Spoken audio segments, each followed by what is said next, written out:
Alléluia. Alors, on va aller à la parole de Dieu dans l'Évangile de Jean, chapitre 10. L'Évangile de Jean au chapitre 10. On va lire à partir du verset 1er. Le bon berger, c'est le titre du chapitre. Mais moi, j'ai fait deux prédications dans cela. On pourrait en faire une de chaque verset, mais j'en ai fait au moins deux. Là, je donne la première, peut-être la suite dimanche prochain. En vérité, je vous le dis, celui qui n'entre pas par la porte de la bergerie, mais qui y monte par ailleurs, est un voleur et un brigand. Mais celui qui entre par la porte est le berger des brebis. Le portier lui ouvre, et les brebis entendent sa voix. Il appelle par leur nom les brebis qui lui appartiennent, et il les conduit dehors. Lorsqu'il a fait sortir toutes ses propres brebis, il marche devant elles, et les brebis le suivent parce qu'elles connaissent sa voix. Elles ne suivront point un étranger, mais elles fuiront loin de lui, parce qu'elles ne connaissent pas la voix des étrangers. Jésus leur dit cette parabole. Alors c'est une parabole, une comparaison terrestre pour nous faire comprendre une situation céleste. Mais ils ne comprirent pas de quoi il leur parlait. Le Seigneur il a caché sa parole, mais il la révèle à ses enfants. Au verset 7, Jésus leur dit encore en vérité, je vous le dis, je suis la porte des brebis, et tous ceux qui sont venus avant moi sont des voleurs et des brigands, mais les brebis ne les ont point écoutés.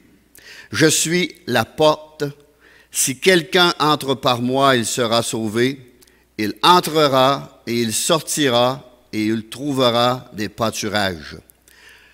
Le voleur ne vient que pour dérober, égorger, détruire. Moi, je suis venu afin que les brebis aient la vie et qu'ils soient dans l'abondance. Amen. Seigneur, puisses-tu nous parler par ta parole, la rendre vivante, réelle par la puissance de ton Saint-Esprit.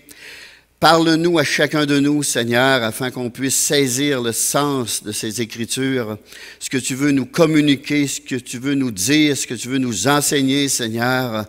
C'est ta parole, agneau de Dieu. Cette parole est puissante, tranchante, vivante, pénétrante, Seigneur.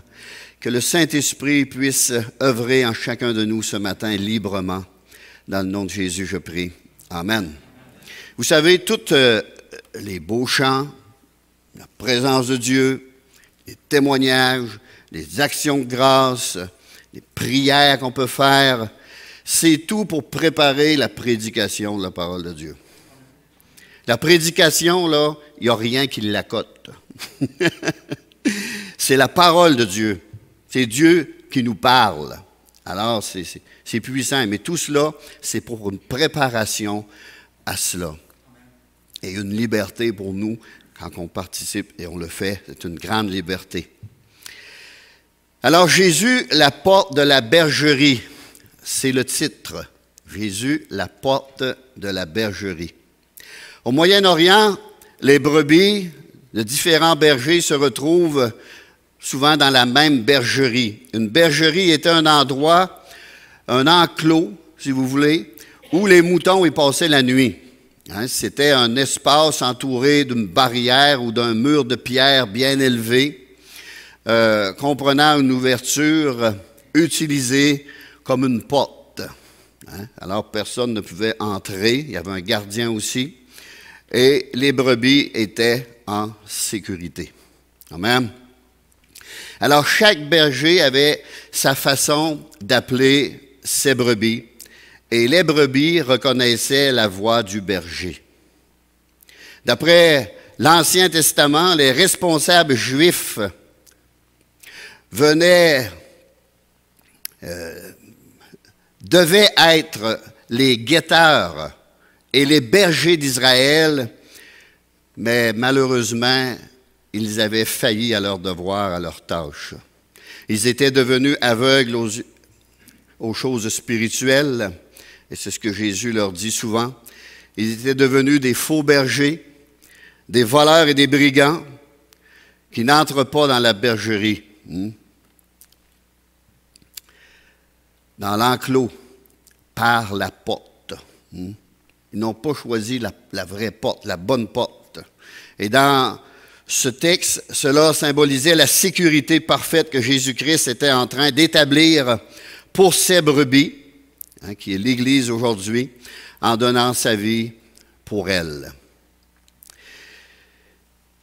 Il n'y a qu'une seule entrée et le vrai berger entre toujours par la porte. Pas par la porte d'en arrière, la porte d'en avant. Les brebis et le berger entrent toujours par la même porte. Et Jésus a dit au verset 7, « En vérité, je vous le dis, je suis la porte des brebis. » C'est clair, même un enfant pourrait comprendre. Il faut passer par Jésus. C'est par Jésus, celui qui est mort pour ses brebis, que les brebis entrent dans le repos et la sécurité, on pourrait dire, de ce troupeau spirituel, un troupeau spirituel et céleste.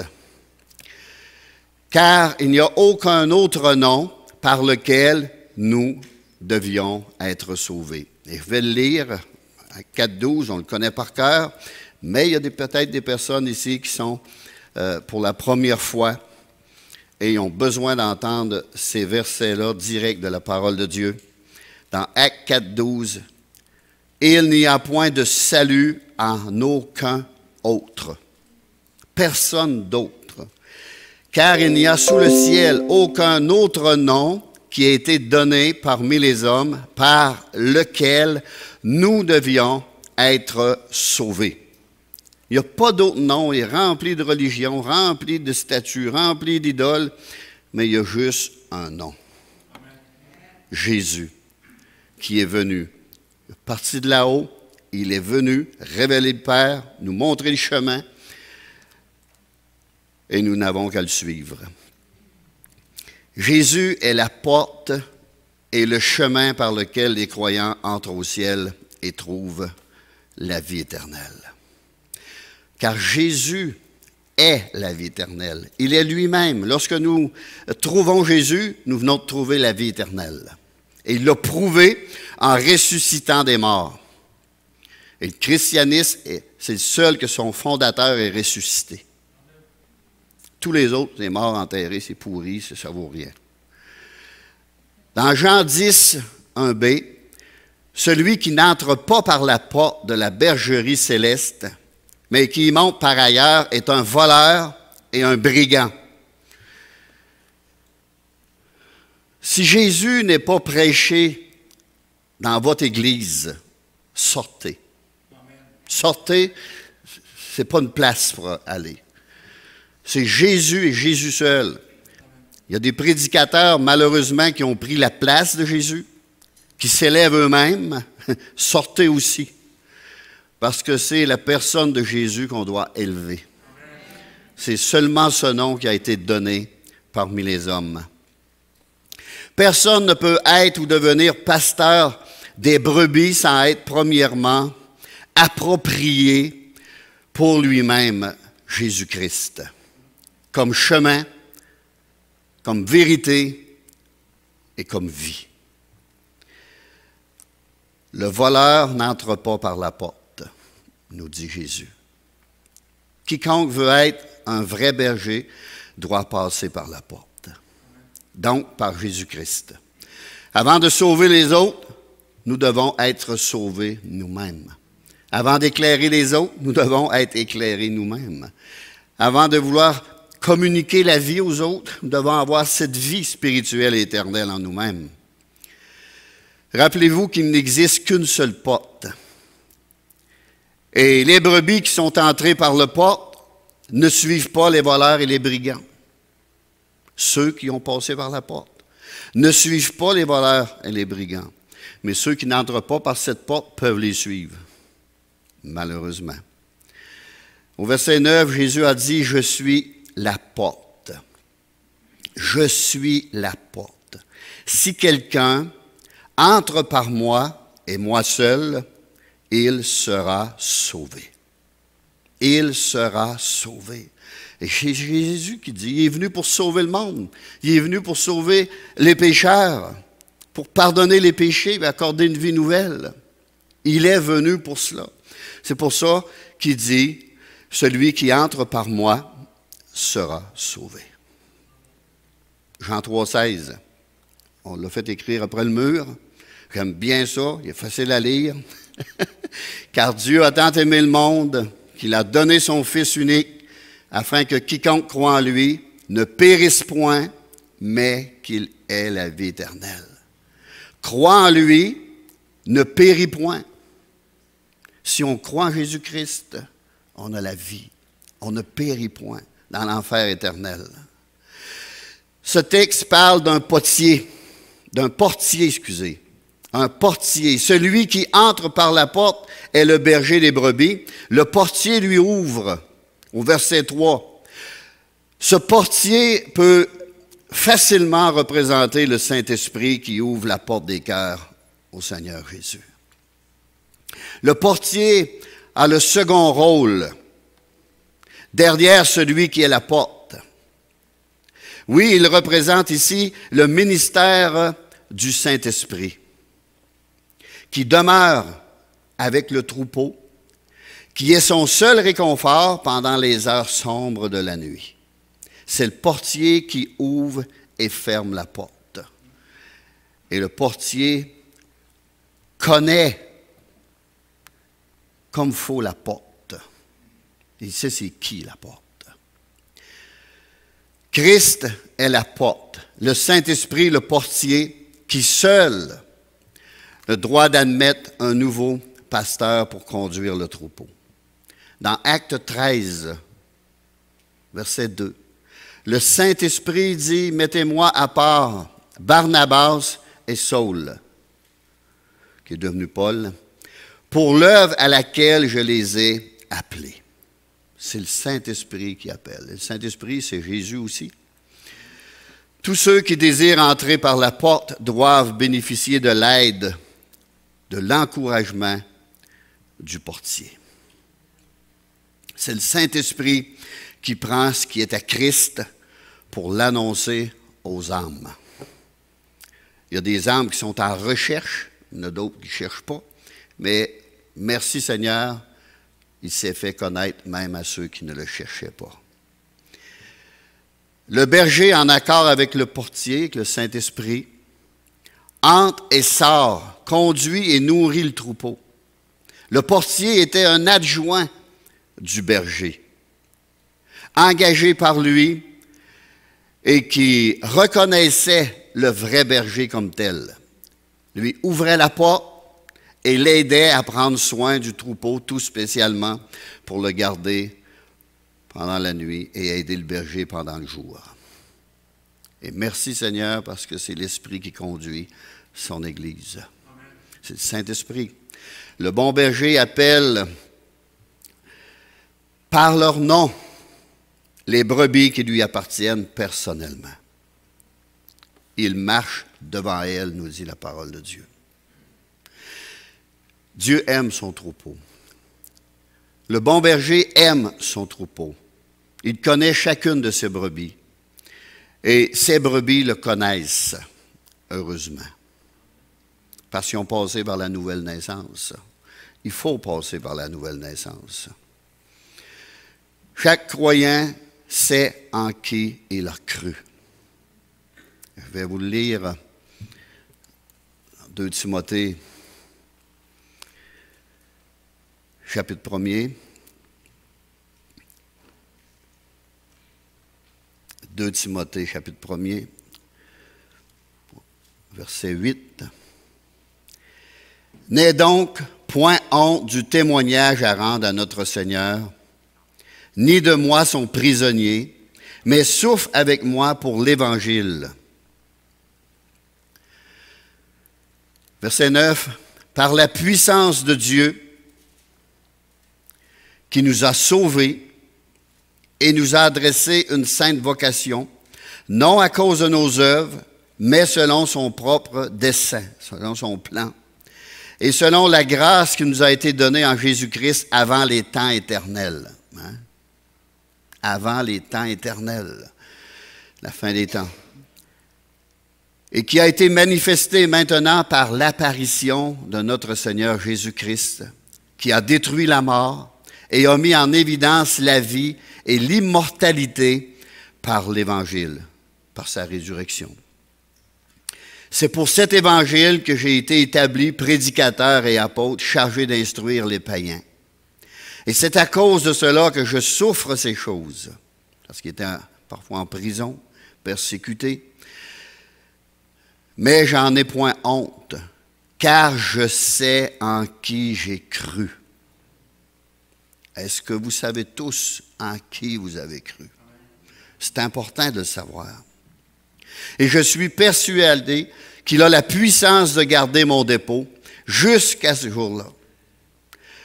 Retiens dans la foi et dans la charité qui est en Jésus-Christ le modèle des saintes paroles que tu as reçues de moi. Garde le bon dépôt, le dépôt du salut, par le Saint-Esprit qui habite en nous. Le Seigneur nous a donné l'Esprit afin qu'on puisse être éclairé, qu'on puisse comprendre sa parole. Sans le Saint-Esprit, on n'est pas éclairé, on ne comprend pas ce qu'on peut lire. Mais avec notre propre intelligence, juste l'intelligence, on peut lire les petits versets faciles, par exemple. Comme ça. Car Dieu a tant aimé le monde qu'il a donné son Fils unique, afin que quiconque croit en lui ne périsse pas, mais qu'il ait la vie éternelle. C'est facile. C'est facile à comprendre. Si on veut s'arrêter puis réfléchir sur ce verset-là, on n'a qu'à donner notre vie au Seigneur. Alors, entre le berger et son troupeau, il existe une relation intime, comme celle qui unit Dieu et Jésus-Christ. Il est conduit dans de verts pâturages. Dieu nous conduit dans de verts pâturages, qui est sa parole. Il nous conduit dans cette parole, il nous donne la nourriture dont on a besoin. Il marche devant elle et les conduit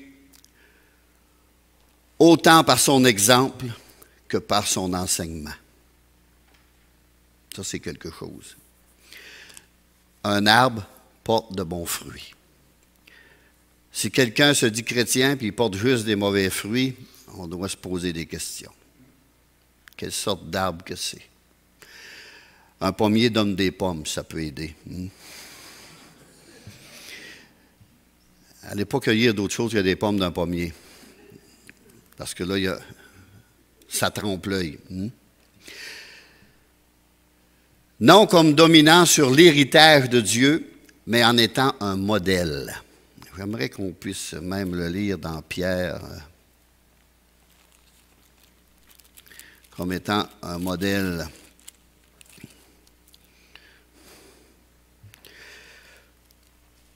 Chapitre 5, versets 2 et 3, bon, jusqu'à 4.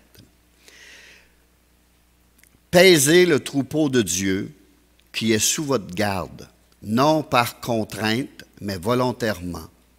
Selon Dieu, non pour un gain sordide, mais avec dévouement, non comme dominant sur eux, qui vous sont échus en partage, mais en étant les modèles du troupeau. Et lorsque le souverain pasteur paraîtra, vous obtiendrez la couronne incorruptible de la gloire. Amen. C'est Pierre. Vous savez, quand que Jésus a dit à Pierre, « M'aimes-tu? » Pierre dit, « Tu sais, Seigneur, que je t'aime.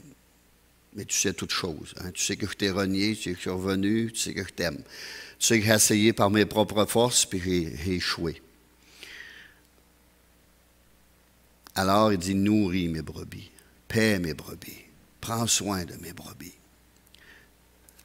Paul à Timothée dit, « Sois un modèle pour les fidèles en parole, en conduite, en charité, en esprit, en foi, en pureté. »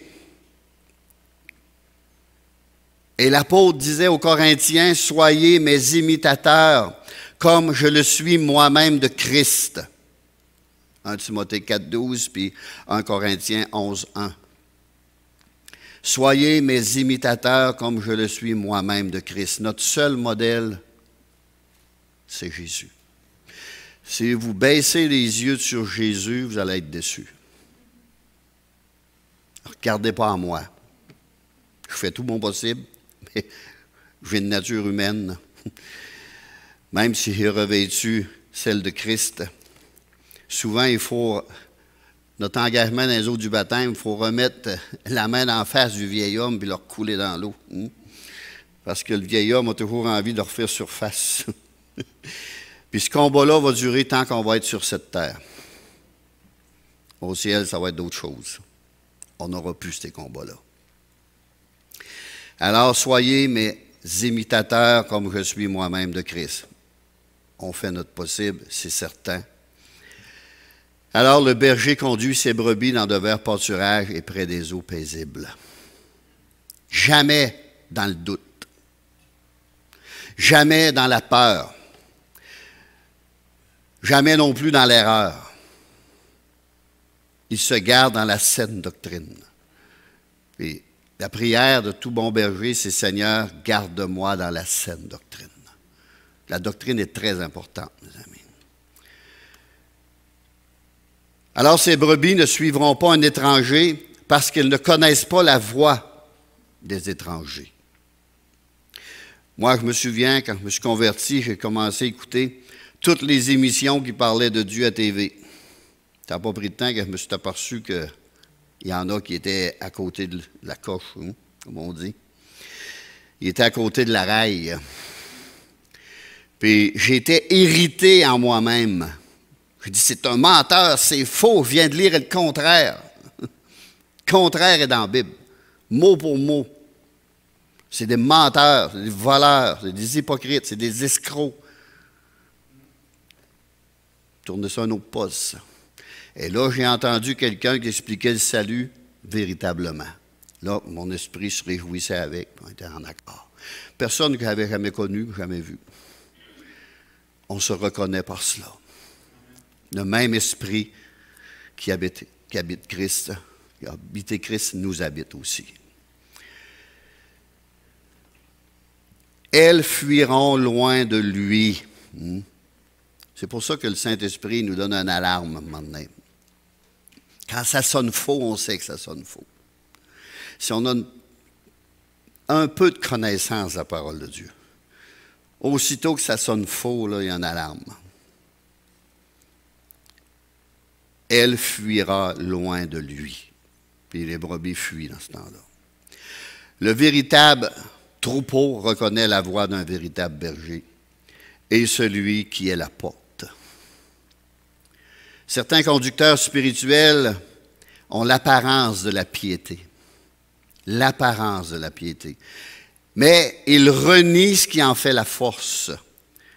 Ce qui en fait la force, c'est le Saint-Esprit. C'est Jésus. Ils passent pour être des hommes pieux, mais intérieurement, ils n'ont aucune force spirituelle. Ils sont spirituellement morts. Ils sont spirituellement aveugles. Ils sont spirituellement sourds. Et ils ne parlent pas non plus le langage de la parole de Dieu. Éloigne-toi de ces hommes-là. Détournez-vous de tels hommes. Toute brebis qui a un pasteur fidèle est trop bien enseigné pour suivre les pas de n'importe quel mercenaire et qui aurait revêtu les vêtements d'un berger. Celui qui n'entre pas par la porte de la bergerie, mais qui monte par ailleurs, est un voleur et un brigand, nous dit Jésus.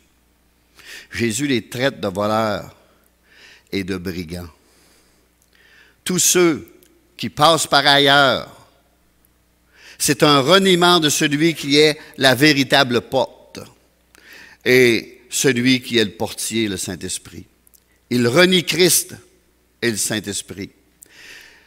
C'est par la porte de la grâce que nous devons entrer. Selon Jésus, ils ont le titre de voleurs et de brigands. Certains voudraient entrer par la voie du légalisme ou celle de la connaissance intellectuelle ou par la porte des œuvres. La porte des œuvres humaines et non ceux que Dieu a préparés d'avance. Ou par la sagesse humaine, ils vont tous essayer, sauf de rentrer par la véritable porte qui est Jésus-Christ. Ils sont faciles à discerner. Tous ces gens qui veulent entrer par ailleurs, dans leur cœur, sont ennemis du berger et du troupeau. Ils n'empruntent que des voies illégales et égoïstes. Ce sont des voleurs et des imposteurs. Jean 10, versets 8 et 10, je vais le relire. Tous ceux qui sont venus avant moi sont des voleurs et des brigands, mais les brebis ne les ont point écoutés. Je suis la porte. Si quelqu'un entre par moi, il sera sauvé. Il entrera et sortira, il trouvera des pâturages. Le voleur ne vient que pour dérober, égorger, détruire. Je suis venu afin que mes brebis aient la vie et qu'elles soient dans l'abondance. Cette vie d'abondance, mes amis, c'est la vie de l'esprit. Il n'existe qu'une seule voie pour une brebis ou pour un pasteur qui mène au salut et au service. C'est la voie de Jésus-Christ, qui est la seule vérité, ou la seule véritable porte. Je suis la porte. Si quelqu'un entre par moi, il sera sauvé. C'est un verset clé, ça. Si quelqu'un entre par moi, il y aura le salut de son âme. Il héritera de la vie éternelle. Ce n'est pas Marie. Si ça aurait été Marie, Jésus l'aurait écrit en grosses lettres. Soyez-en sûrs que ça serait écrit dans la Bible. Alors, ce n'est ni Marie, ni un tel saint, ou une idole quelconque, ou une religion quelconque. La seule porte, c'est Jésus-Christ suspendu entre ciel et terre. Dans Jean 3,15, il faut que Jésus-Christ soit élevé sur une croix afin que quiconque croit en lui ait la vie éternelle. Et c'est l'exemple de Moïse lorsqu'il a levé la croix, le serpent d'airain. Tous ceux qui étaient malades, qui avaient été piqués par les serpents, qui avaient ce venin en eux, allaient au pied de ce bâton et étaient guéris. C'est le symbole de la Croix-Rouge, ça. Puis on voit encore ça sur nos ambulances qui se promènent, là. C'est le symbole du bâton avec le serpent autour. Dans Romains 5, 1, nous avons la paix avec Dieu par Jésus-Christ et Jésus-Christ seul. C'est clair dans la Bible. C'est très clair. Des fois, il faut que je me retienne un peu parce que je comprends pourquoi il y en a qui se promènent avec la Bible, qui ne connaissent rien et qui ne savent rien, parce qu'ils ne croient même pas. Ils ont la Bible dans les mains et ils ne croient même pas. Ça fait qu'ils sont remplis de doutes eux-mêmes. Pourquoi? Parce qu'ils n'ont pas passé par la porte. Et lorsqu'on leur parle de passer par la porte, ils n'en veulent pas. Ils n'en veulent pas. 2 Corinthiens 5, et je termine avec ce passage des Saintes Écritures. Verset 17. Si quelqu'un est en Jésus-Christ, il est une nouvelle créature. Les choses anciennes sont passées et voici toutes choses sont devenues nouvelles.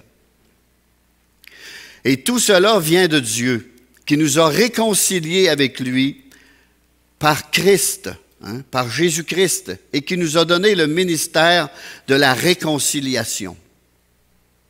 Car Dieu était en Christ, en Jésus-Christ, réconciliant le monde avec lui-même, en n'imputant point aux hommes leur offense, et a mis en nous la parole de la réconciliation. Nous faisons donc fonction d'ambassadeurs pour Christ, comme si Dieu exhortait par nous. Nous vous en supplions au nom de Christ, soyez réconciliés avec Dieu. Celui qui n'a point connu le péché, en parlant de Jésus-Christ, il a fait devenir péché pour nous. Il était sans péché, lui juste, mort pour les injustes, si vous aimez mieux, afin que nous devenions en lui justice de Dieu. On est justifié aux yeux de Dieu par Jésus-Christ. Dieu, Jésus, nous. Nous, Jésus, Dieu. Il n'y a pas d'autre chose. Puis il y en a qui osent aller direct. Ils tassent Jésus-Christ, ils tassent tous les enseignements du Nouveau Testament. Puis même on voit dans l'Ancien Testament, s'il y a les yeux ouverts, il verrait qu'il faut passer par Jésus, parce que c'est tellement écrit, c'est tellement clair. Alors, ils nous font passer direct à Dieu. C'est faux. C'est faux.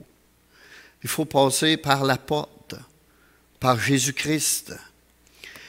La réconciliation devient efficace pour chaque personne au moyen de la repentance personnelle et de la foi en Jésus-Christ, la porte du salut. Si quelqu'un entre par moi, il sera sauvé. Et c'est un salut éternel. Un salut éternel. On va prier. Seigneur Jésus, je crois que tu es la porte de mon salut. Et je veux y entrer par toi seulement. Sauve mon âme et pardonne-moi. Lave-moi de tous mes péchés. Fais de moi une créature nouvelle. Je t'ouvre la porte de mon cœur pour recevoir ton Saint-Esprit et devenir un enfant de Dieu par ta réconciliation. Merci, Seigneur, d'en avoir payé le prix à ma place. Oui, merci, Seigneur. Amen. Amen. Alléluia. C'est le message que le Seigneur avait mis sur mon cœur ce matin. Mais ma prière, c'est qu'il ne peut pas tomber dans le vide. Parce que la parole de Dieu, on doit la vivre, la mettre en pratique. Et c'est là que Dieu bénit. Saluez-vous les uns les autres. Que la paix de Dieu vous accompagne.